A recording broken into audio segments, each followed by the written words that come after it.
Hi, guys, again. How are you? I hope everyone is doing well. I hope everything is running very well. Welcome back uh, to the Lab Podcast. I hope life is taking you very well since we met the last time. I hope everything is running very well. I want to thank every single person who's joined us today. Today we're going to have a topic, a little broad topic, and we're going to look into Africa as itself. Specifically looking at Africa in terms of the development aspect, looking at the business aspect, looking at where have we gone wrong, where are we moving right. Not so much about policies; those are a little bit of paperwork. But as a young person who is in Africa and looking at the trajectory of where we are moving towards, so I think we're going to look into number one, development. Looking at what are the aspects of development in Africa, looking at accountability, looking at the political environment, specifically when it comes to African development. Uh, then looking at what should we build specifically as young people in Africa, looking at the different aspects, looking at environment. We are just out of COP27, and it was held in Egypt, the African COP27, which is in Egypt, which looked into a couple of areas of climate action and how it is impacting Africa.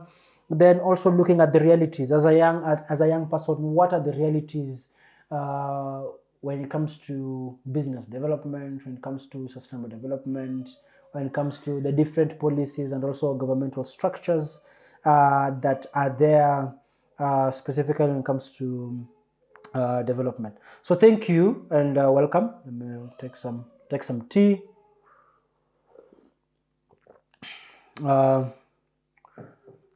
I hope everyone is well, as I'd said earlier. So Africa, one of the youngest continent, not one of the youngest continent in the world, looking into having one of the biggest labor markets in the world for a couple of years to come.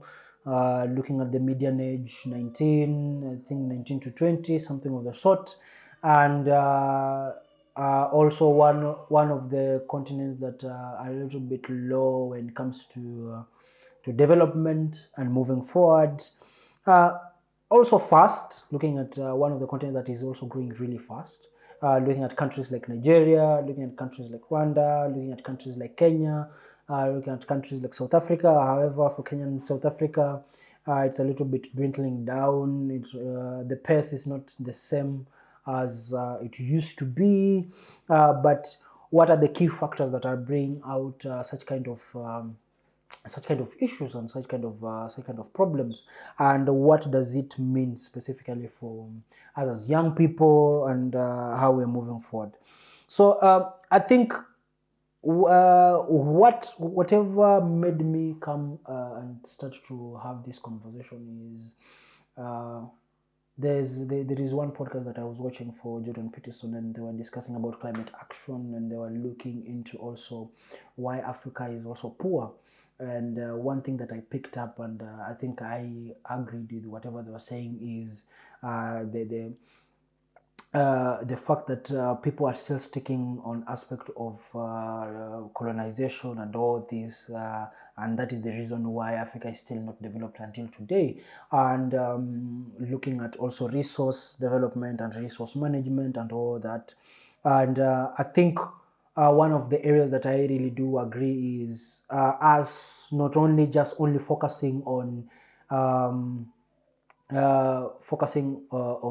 what do you call, um, only those are the key aspects that are making Africa being very poor, and also other countries still being in problems to do with wars and all this. And one thing that I think from the previous podcast that I was saying, one thing that we also need to do is, number one, we also need to be accountable as Africans to Africa itself and the direction that is moving. And that is looking into what are we doing in order to help it in terms of moving forward. What are we doing when it comes to it's staggering and moving very slow? And then what are we also doing when it comes to generational change, looking at what is changing in terms of generations? How are we making sure that the generation is moving forward despite the steps that are a little bit back and we being a little bit behind? What are the issues that are really going to help?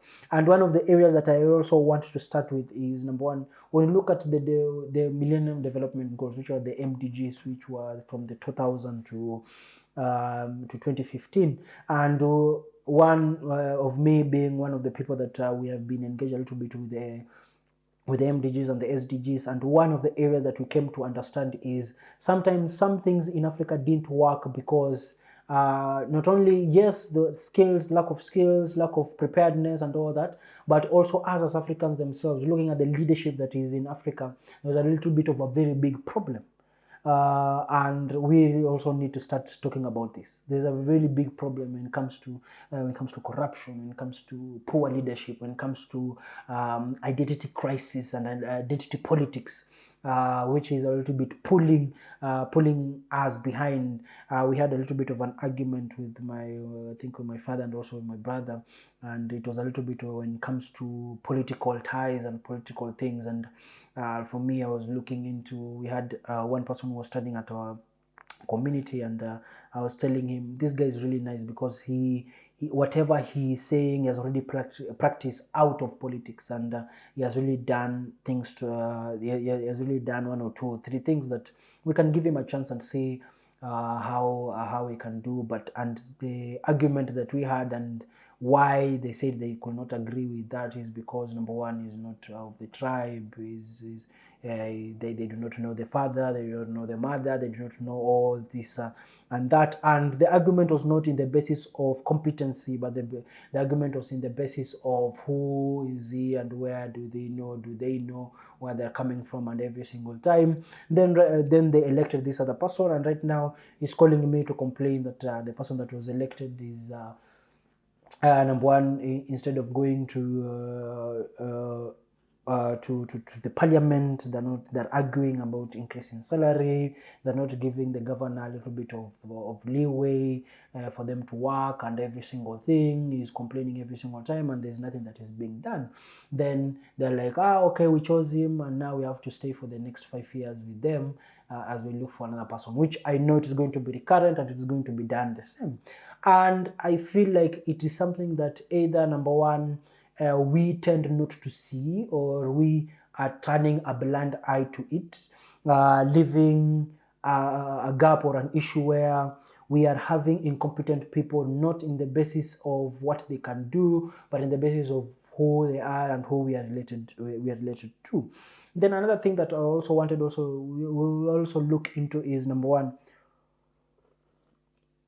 looking at generational the intergenerational relationship when it comes to a succession and also moving towards a better Africa. I always tell people, for a country like, I'll give an example for a country that I'm in Kenya, the president only has 10 years to show what they can do. Sometimes it is a short period of time because the first 5 years they're trying to solve a little bit of issues that they had inherited from the previous government, giving it a little bit of leeway. Then the next government is now, the next 5 years is now them working into the solutions and also building whatever infrastructure in terms of solutions that they have developed. It takes a little bit of time. And my biggest issue is succession, and looking into who is coming next when it comes to these ministries, when it comes to these positions of leadership, and how have they been have they been prepared so that number one, they do not destroy whatever was built that was nice, even if they were not agreeing with the previous leadership. Definitely there is one or two things that were built that were nice, and they were a little bit helpful. How do they continue building on that, as they are also looking into what were the faults and what are the solutions, instead of pointing fingers on these are the faults, these were the faults, this person was doing the fault. Yeah. The faults were done. Then what is the solution, and what is the next step? Because as much as I can complain of how much my father didn't do, and stick on complaining of how much my father didn't do in order to make us maybe rich, or that in my family. Or I can sit down and say, okay, he did this and this was right, and these are the benefits that we got from whatever he did right. Then these were the things that he did wrong. Then what are the solutions to those specific things? Then I start working on the solutions of those specific things. So the succession environment, when it comes to the leadership, when it comes to development, is also a little bit of a problem here in Africa, putting us in a limbo, or in a juxtaposition where we are in a loop, where every single person, every single time is trying to build something new. Every single time they come into leadership, pulling us a little bit back. So uh, what are the succession pointers, and how are we making sure for young people? Yes, we come with new ideas and new every single thing. We also need a direction into, okay, these are the systems that are already available. I have new ideas, I have new things, and they are still at theoretical aspect. How do I integrate with whatever is already in the system, then build and make it new, instead of breaking whatever has already been built?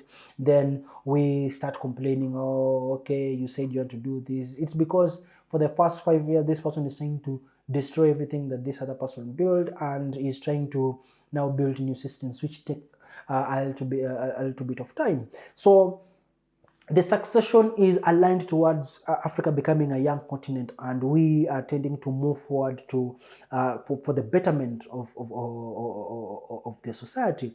Another thing is, under the succession, is also looking into someone not giving the opportunity for other young blood and other young people through them mentoring them towards leadership, giving them opportunity, because you can be as smart as your generation can be. You can be as smart as your generation can be, based on whatever you learned as a young person and in the environment that you grew up in. The limit of you being smart and everything is always aligned to that. And whatever you can do is have your children be the ones to bring in the new concepts and the new things, then integrate them with whatever you have in order to move forward and develop. And sometimes I always see we are not moving forward, not because of other people, because of first world countries or third world countries is not the only factor. For me, the biggest factor is us ourselves, us as the Africans, because we are we are stuck on a dependency syndrome kind of system, where we are totally dependent on. I'll give an example. In Kenya, we have the county government. The county government is totally dependent on the central government, as much as they are given the leeway for them to collect revenue as themselves, and they ask, what are you doing? They're also given leeway to go and create collaborations with other multinational organization companies and other governments. They can build collaborations and that, so that now they can bring in finances into the specific countries. But this interdependency and all that is also clouding the eyes and saying that, oh, we cannot move forward, we cannot do this, rather than trying other avenues. If the one avenue doesn't work, we also try other avenues, bring in new minds, bring in new models, and see how are these models interrelated with these older models, and how can we attract other people. And we can see there's a little bit of gap. That's why we have as we have a very huge generational gap when it comes to how we view things should move forward, because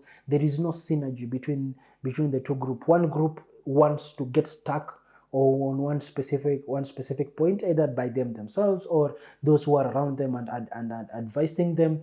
And then there is this other group that is moving forward in aspect of vengeance, where we are going to eradicate every single thing that these people have, because it has not been working. Definitely the system has a little bit of gaps, and a bit of problems. But there is one fact: we are living in a society that has been built by these specific people. It means that some things that have worked and that are things that have not worked. So a little bit of how do we synergize, how do we build these specific systems. Then another thing that I also maybe would love us to discuss is the aspect of education.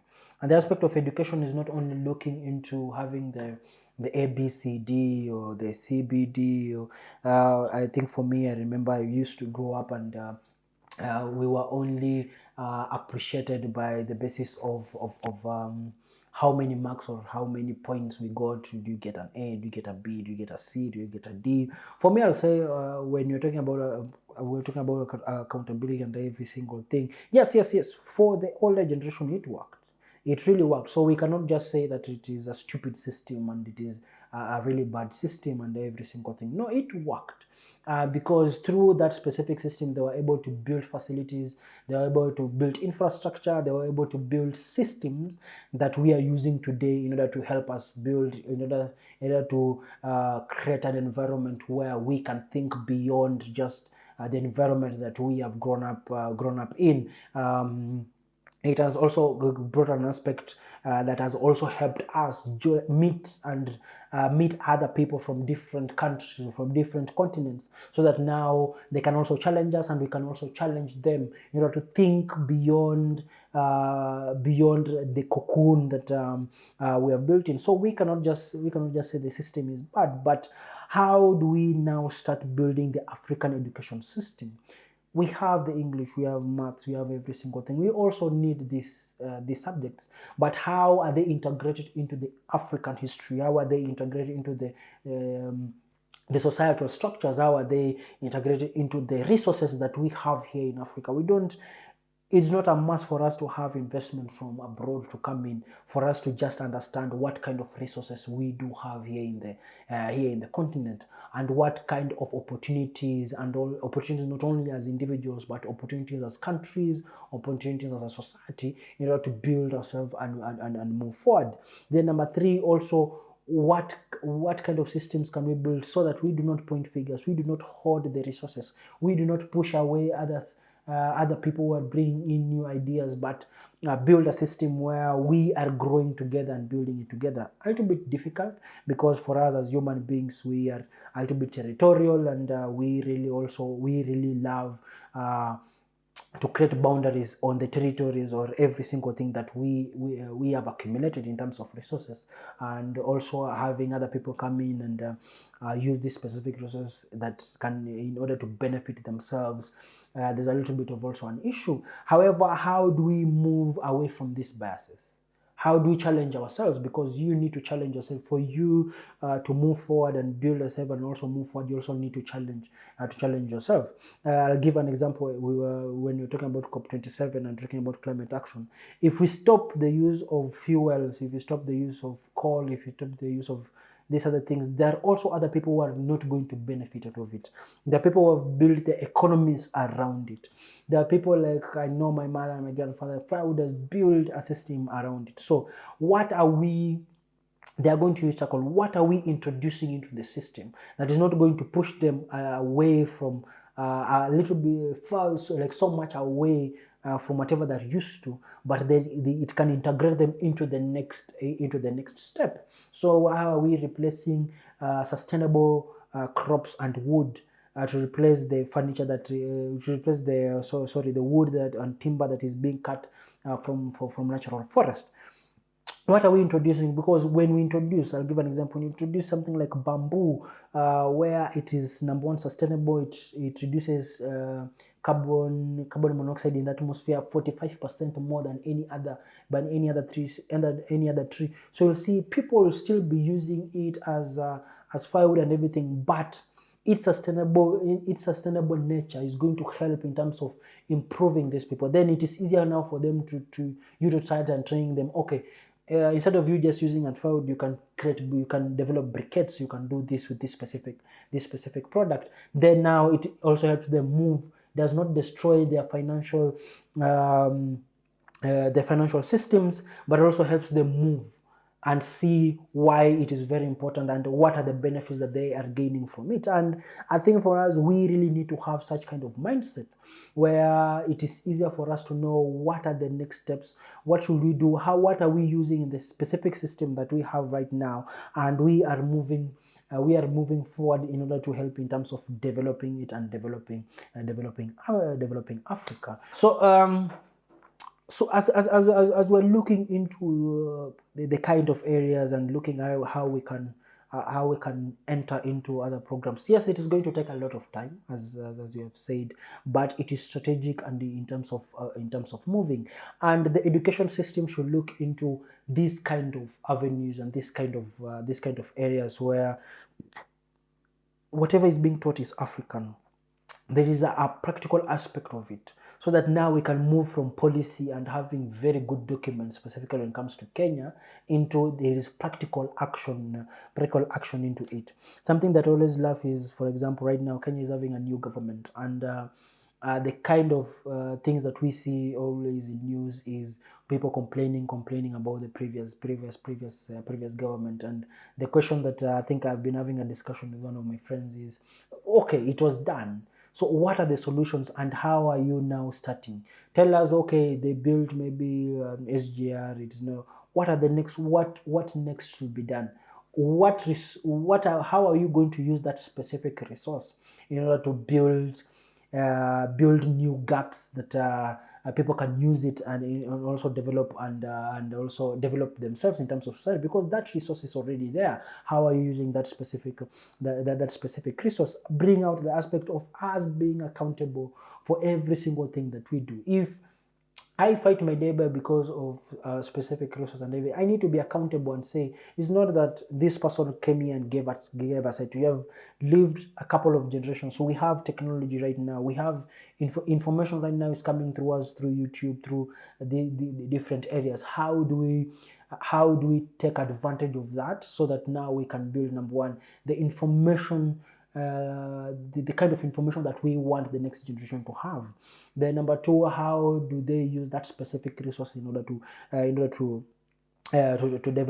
develop themselves.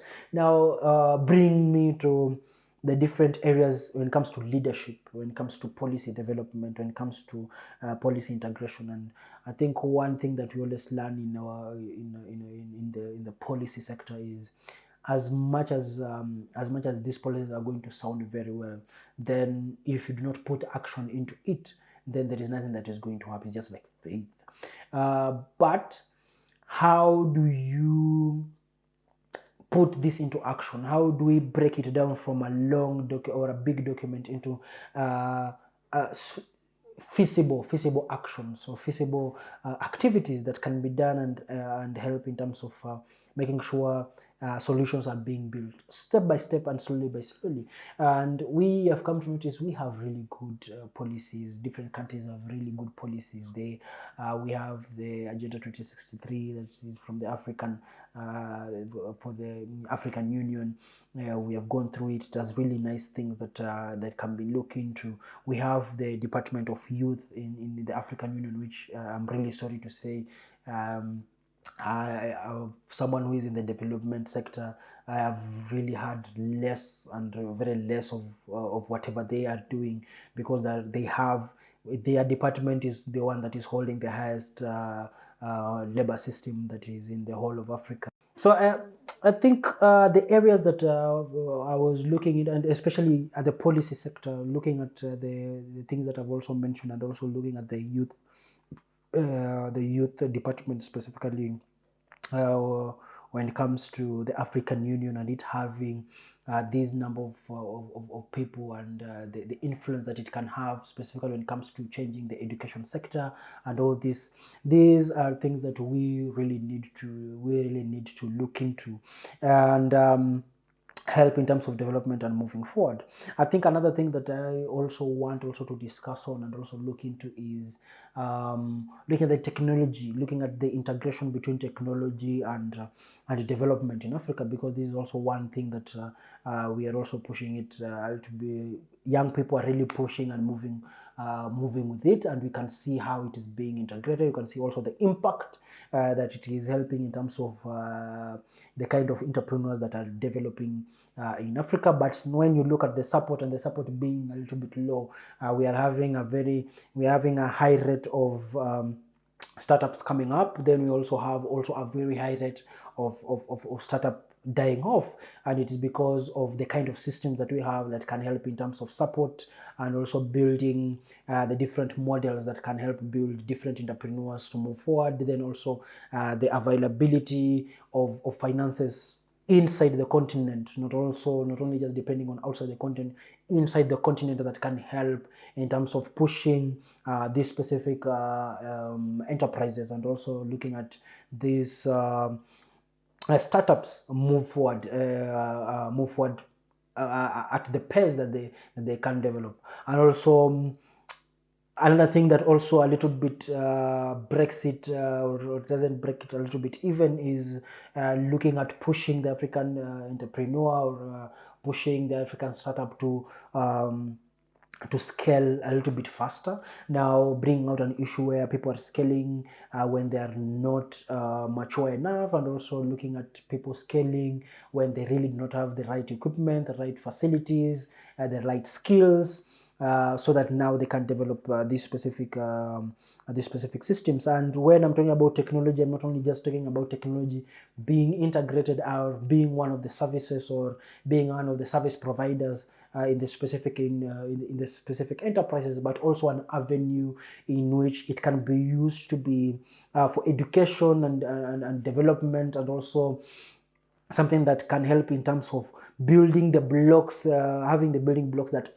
things that have already existed, into something that can be better and be big. So how are we using this? Number one, when you're looking at also technology, how are you using it? Number one, to grow businesses. How are we using it in terms of understanding policies and the environment that we have, especially here in Africa, in order to help in terms of developing it? Number three, using technology to help startups stand on their own. It's like a scaffolding specifically for these specific businesses, and move forward. So how do we make sure that we build and help them build, and also help them move and move forward? And that's why I really love one entrepreneur in Africa, and from South Africa, called Vusi Tembekwayo, who is really looking at how technology can also be integrated into his specific businesses, and also the investments that he is trying to build. And you can see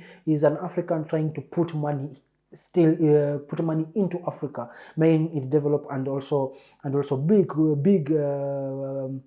making the entrepreneurship environment a little big, and also looking and challenging different entrepreneurs, and challenging different young people, specifically for young people, to look at the different value chains for every specific industry that you are in, and how do we use this specific these specific value chains to build different businesses. And also this is also a gap that I've also seen, especially in terms of entrepreneurial development, looking at, as much as I'm producing this specific product, I do not understand the full value chain. And because if I do understand the full value chain, it is easier for me to know which are the specific areas that I can I can move out of, I can build other enterprises, or I can do collaborations with other entrepreneurs, so that now how we intertwine and how we build, we're building one another, but also not you holding every single aspect of that specific value chain. So when we have such kind of systems, it also helps in terms of looking into development when it comes to employment and all this, and also having people think of different mindset. Because if my father is having a farm that is producing maize and tomatoes, and I really gone online and I've seen the different value chains that are under those specific agricultural avenues, I might not be the one who is going to the farm and plant, but I can be the one who is opening up a company that is doing a tomato paste, that is creating different products from the tomatoes, that is creating different products from the maize, and different things, now branching off into different entrepreneurial systems. So looking nice day. So looking at how we can build those specific avenues and also help in terms of people to see them in that specific way. And that's why I'm really key when we're discussing about the education. What is the African education specifically when it comes to building ourselves based from the resources that we have here in Africa?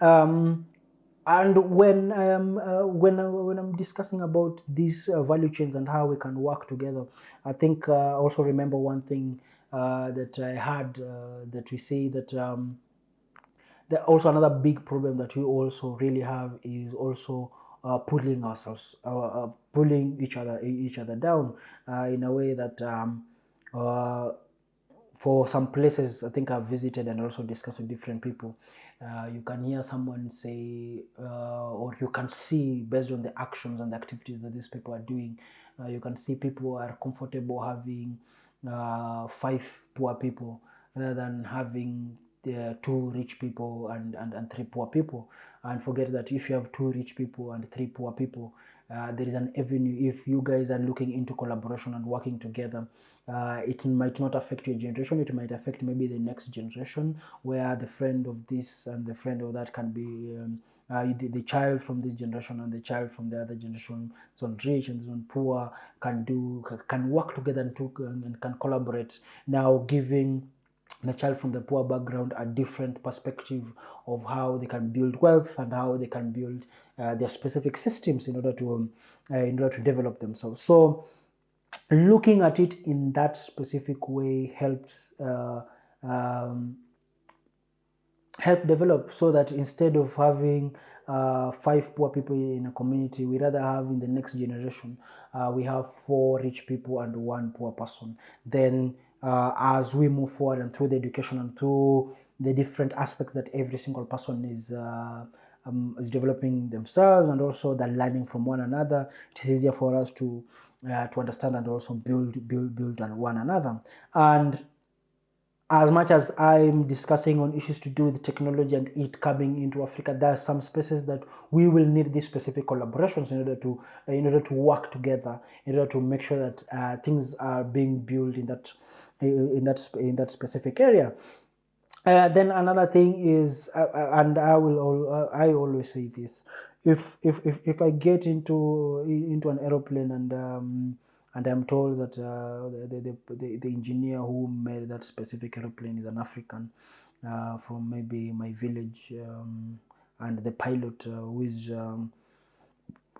the pilot of the plane is also um, a person from my village, I'll be a little bit skeptical in terms of boarding that specific plane, because I am not 100% sure if they're going to do the job well.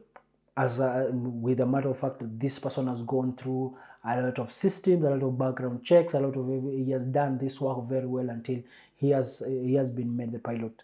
Then when you see such kind of mentality, and it is a mentality not towards other people, not towards other people from other continents. It's a mentality that it's towards our own people, and you can see that brings out a little bit of a gap, because there's no trust amongst one another, where I can build an innovation and I can go through the specific systems that have been built and help in terms of developing and making it very well. So you'll find there's a little bit of a very huge gap, specifically when it comes to trust and all that. Then also aligned to that is now looking at government institutions and all these holding infrastructure and holding resources and holding all these things, only distributing them to a few number of people in the society. And you'll find the problem that it is going to do is there is going to be an imbalance, specifically when it comes to development and also when it comes to resource distribution, bring out a little bit of an issue of how should we develop. So as much as people are going to go to school, as much as people are going to be helped, as much as resources are going to come from abroad, as much as we are going to be paid for every atrocities that were done, specifically when we were slaves, as much as all those things are going to be done, and we still have the mentality where this specific person is not able to do this because he's an African, or I am going to hate or I'm going to hoard these specific resources because they are my son. I have to build. As we discussed earlier, I do understand people tend is a territorial thing. We are animals also, and it's a territorial thing that we do that. But the issue is if we do continue having such kind of things, then there's going to be a little bit of a problem. So how do we build trust amongst one another? How do we make sure that we support the different innovations and that other Africans or other individuals are building? Number one, accepting that one has to go through a lot of processes in order for them to achieve whatever they have to do. Number two, looking at what are the policy environment, what is the environment that has been built specifically for those who are at a leadership kind of space. What kind of opportunities are you building so that it can help this generation to grow? Because the fact is, government can never produce work for every single person. And the problem is for Africa, and I think for one thing that I also see for my country in Kenya, is the government is really trying to employ people. It can never employ it cannot create employment for every single person. That is a very big lie. But whatever it can do is it can create avenues where people can have the leeway to build different businesses. People can have the leeway to learn the different value chains from already existing businesses. Then they can franchise out, or they can build different franchises or they can build different companies that based on collaboration, so that they can build and can move a little bit forward. So with that, you see, that now gives the challenge now to the populace that okay, now you need to work, you need to think outside the box, you need to see things in different perspective. When you see that, then there is an avenue, there is an opportunity for you for you to move forward.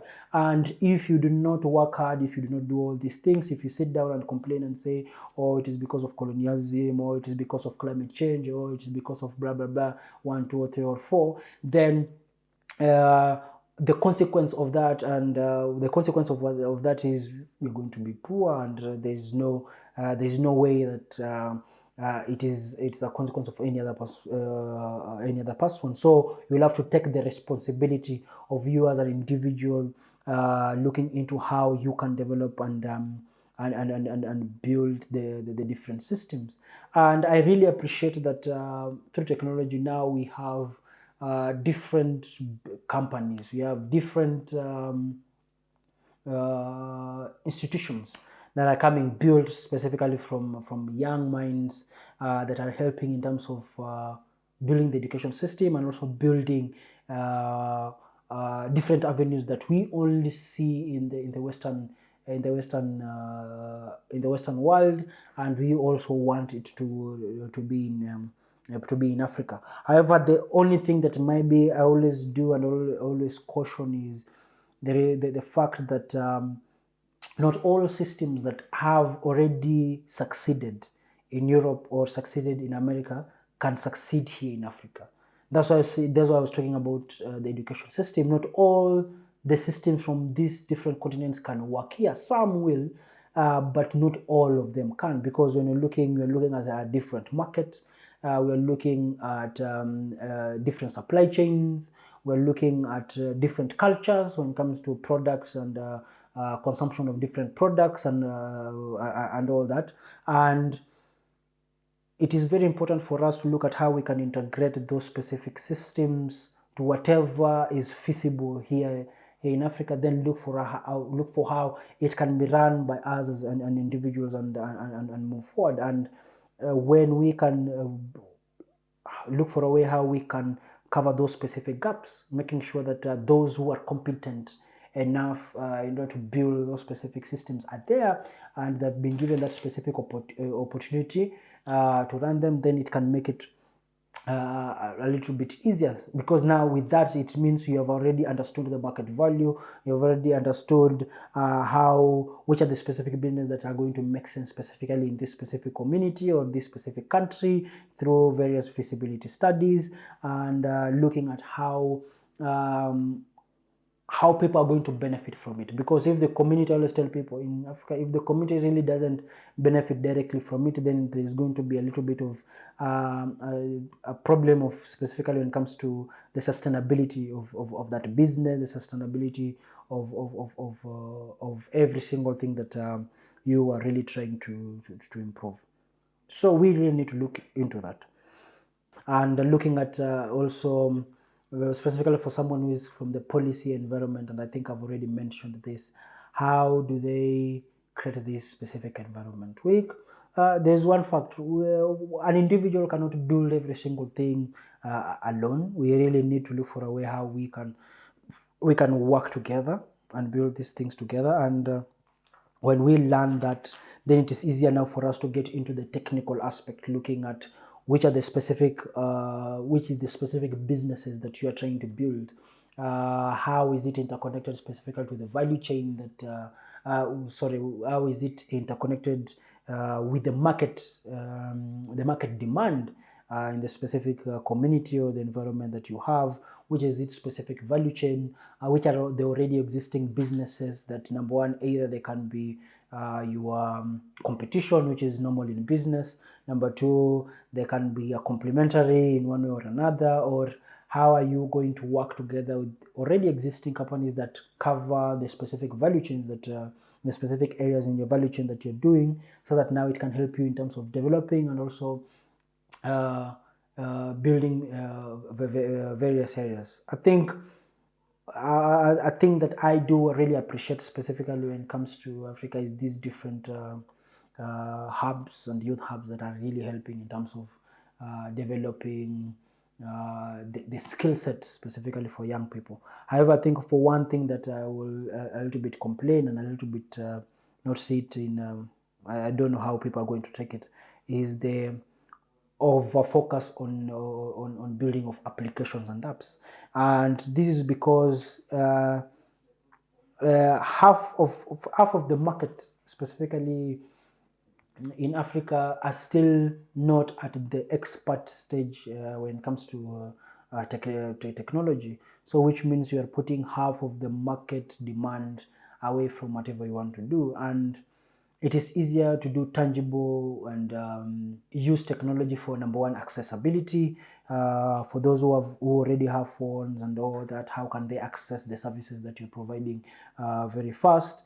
Number two, looking at those who are now at community who really want that specific service and who can develop that specific service, now using technology for them to get the physical services, like um,